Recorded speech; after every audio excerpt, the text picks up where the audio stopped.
ओम गणेशाय नमः। राधे राधे। आइए सुनते हैं आज बुधवार के दिन गणेश जी की यह ओतप्रोत कथा। जब ठगे गए गणेश जी, एक भक्ति से ओतप्रोत कथा। गणेश जी विघ्न विनाशक व शीघ्र प्रसन्न होने वाले देवता हैं। अगर कोई सच्चे मन से गणेश जी की वंदना करता है तो गौरी नंदन तुरंत प्रसन्न होकर उसे आशीर्वाद प्रदान करते हैं। वैसे भी गणेश जी जिस स्थान पर निवास करते हैं उनकी दोनों पत्नियां रिद्धि तथा सिद्धि भी उनके साथ रहती हैं।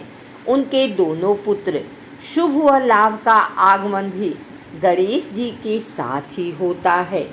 कभी कभी तो भक्त भगवान को असमंजस में डाल देते हैं।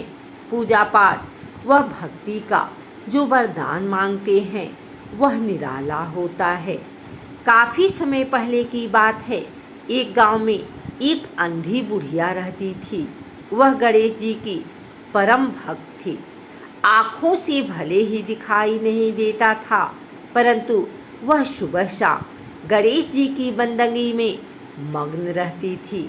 नित्य गणेश जी की प्रतिमा के आगे बैठकर उनकी स्तुति करती, भजन गाती व समाधि में लीन रहती। गणेश जी बुढ़िया की भक्ति से बड़े प्रसन्न हुए। उन्होंने सोचा, यह बुढ़िया नित्य हमारा स्मरण करती है, परंतु बदले में कभी कुछ नहीं मांगती। भक्ति का फल तो उसे मिलना ही चाहिए। ऐसा सोचकर गणेश जी एक दिन बुढ़िया के सम्मुख प्रकट हुए तथा बोले, माई, तुम हमारी सच्ची भक्त हो। जिस श्रद्धा व विश्वास से हमारा स्मरण करती हो, हम उससे प्रसन्न हैं। अतः तुम जो वरदान चाहो हमसे मांग सकती हो। बुढ़िया बोली, प्रभु, मैं तो आपकी भक्ति प्रेम भाव से करती हूँ। मांगने का तो मैंने कभी सोचा ही नहीं, अतः मुझे कुछ नहीं चाहिए। गणेश जी पुनः बोले, हम वरदान देने के लिए आए हैं। बुढ़िया बोली, हे सर्वेश्वर, मुझे मांगना तो नहीं आता। अगर आप कहें तो मैं कल मांग लूँगी।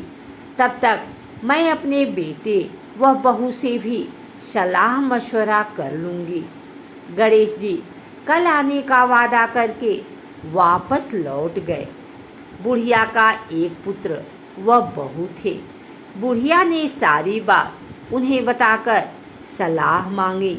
बेटा बोला, माँ, तुम गणेश जी से ढेर सारा पैसा मांग लो, हमारी गरीबी दूर हो जाएगी, सब सुख चैन से रहेंगे।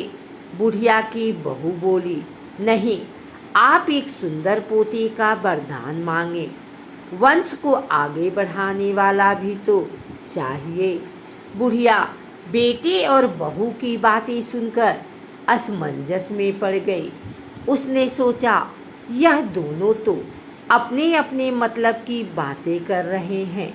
बुढ़िया ने पड़ोसियों से सलाह लेने का मन बनाया। पड़ोसन भी नेक दिल थी।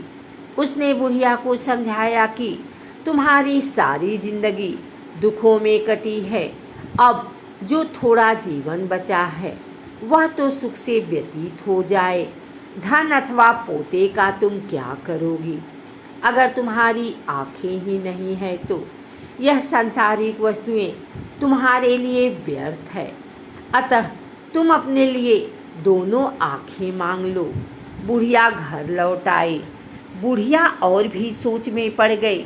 उसने सोचा, कुछ ऐसा मांग लूं जिससे मेरा बहू व बेटे सबका भला हो। लेकिन ऐसा क्या हो सकता है? इसी उधेड़ तुन में सारा दिन व्यतीत हो गया। बुढ़िया कभी कुछ मांगने का मन बनाती तो कभी कुछ, परंतु कुछ भी निर्धारित न कर सकी। दूसरे दिन गणेश जी पुनः प्रकट हुए तथा बोले, आप जो भी मांगेंगे वह हमारी कृपा से हो जाएगा, यह हमारा वचन है। गणेश जी के पावन वचन सुनकर बुढ़िया बोली, हे गणराज, यदि आप मुझसे प्रसन्न हैं तो कृपया मुझे मन इच्छित वरदान दीजिए। मैं अपने पोते को सोने के गिलास में दूध पीते देखना चाहती हूँ। बुढ़िया की बातें सुनकर गणेश जी उसकी सादगी व सरलता पर मुस्कुरा दिए। बोले, तुमने तो मुझे ठग ही लिया। मैंने तुम्हें एक वरदान मांगने के लिए बोला था, परंतु तुमने तो एक वरदान में ही सब कुछ मांग लिया। तुमने अपने लिए लंबी उम्र तथा दोनों आँखें मांग ली है। बेटे के लिए धन व बहू के लिए पोता भी मांग लिया। पोता होगा, ढेर सारा पैसा होगा, तभी तो वह सोने के गिलास में दूध पिएगा। पोते को देखने के लिए तुम जिंदा रहोगी, तभी तो देख पाओगी। अब देखने के लिए 2 आँखें भी देनी ही पड़ेगी। फिर भी वह बोले, जो तुमने मांगा वे सब सत्य होगा। यूं कहकर गणेश जी अंतर ध्यान हो गए। कुछ समय पाकर गणेश जी की कृपा से बुढ़िया के घर पोता हुआ। बेटे का कारोबार चल निकला तथा बुढ़िया की आँखों की रोशनी वापस लौट आई। बुढ़िया अपने परिवार सहित सुखपूर्वक जीवन व्यतीत करने लगी। बोलो गजानन महाराज की जय।